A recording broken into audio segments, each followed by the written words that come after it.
ना कोई चर्च है, आप खुद हैं।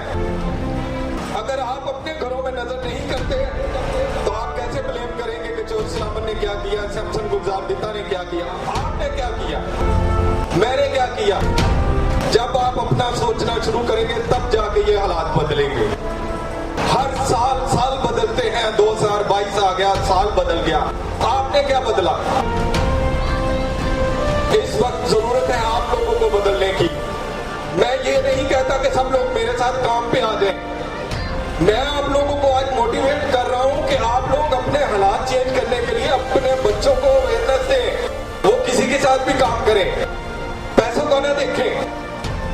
मेरी माँ ने, मेरे बाप ने कभी नहीं पूछा था कितनी तनख्वाह मिलेगी वहां पे, और काफी देर तक इनको अभी तक नहीं पता मेरी तनख्वाह कितनी है। जब आप काम करते हैं, आपके बच्चे अवेयरनेस लेते हैं, उनको खुद शऊर दें, उनको खुद शऊर दें कि वो आपके घर की इन्वेस्टमेंट का खुद गुजारा करें।